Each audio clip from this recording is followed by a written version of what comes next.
Hey guys, it's Kelsey and welcome to layout 12 with How to Kill a Kit with Style June. This is the final layout using this collection this month. So this is another Thanksgiving page. This is going in Bennett's album and it is for the Scraptacular Cropping Club's Hex Challenge to use some hexagons.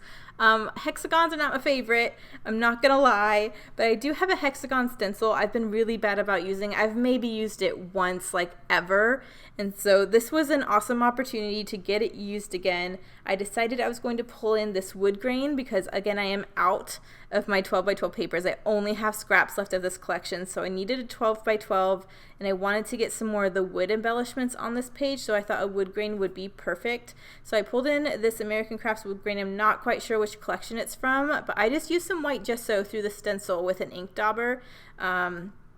It dried pretty quickly, but I did leave it overnight just to make sure because I knew my layers were going right over the top.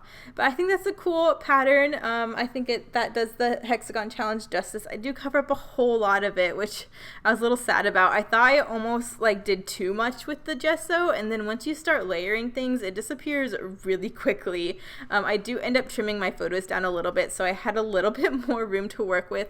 That really helps a lot, by the way. If you have some limited scraps and you don't really have enough to mat your photos, look at the photos, because I wasn't sure I'd be able to trim anything down in these, but actually after I looked at them, I could trim quite a bit off. So I think I trimmed like an inch off the top and half an inch off the side, something like that. So it was still proportional. But you can always make your photos smaller if there is dead space, and that really does help with trying to figure out layers using scraps and kind of getting things to fit within limited space. So that helped a lot, just trimming that little bit of extra off of the two sides of those photos. Now it fits a lot better on the scraps I have left over. I am using the rest of my paper scraps on this page, so that's really exciting. I don't gut. I said that doesn't make any sense, but this is the last page of this collection. We're killing this kit, guys. We're killing it. No more saving, no more saving. This is the final page. So I am just going to get another pocket card on here. I'm cutting the bottom of that into the banner, and I'm having it poke out of the top. You see, I didn't have enough of that black plaid to fully mat the photo, so I'm cheating a little bit by tucking this card in on the horizontal so I can stretch that paper gap behind that piece of paper, so you can't really see that wasn't a full mat to begin with. And that's where I'm going to start building. I'm running that horizontal floral on the bottom and my another branding strip. I still have a green branding strip after this one, but I think I'm doing pretty good with the branding strips this month. So yeah, I'm just building that shelf like I like to do.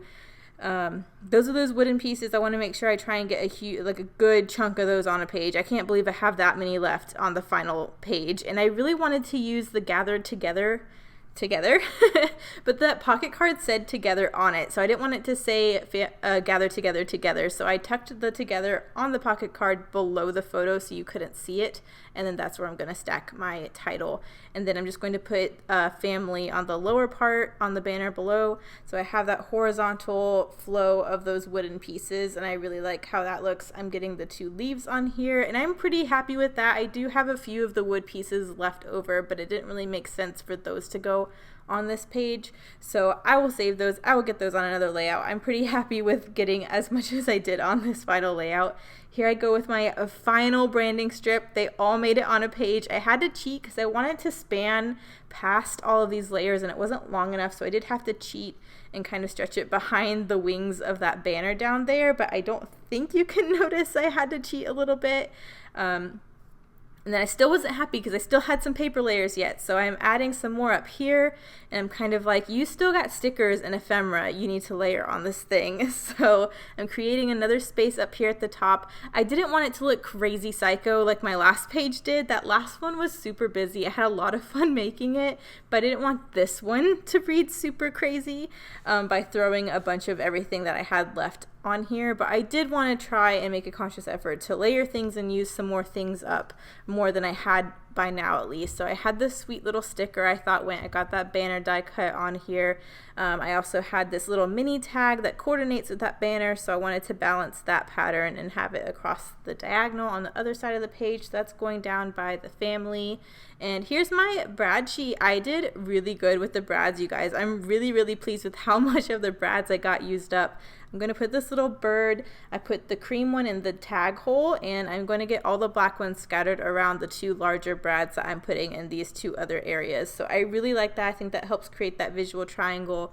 And again, I need to use these brads while they can, because we're killing the kit. We're killing it.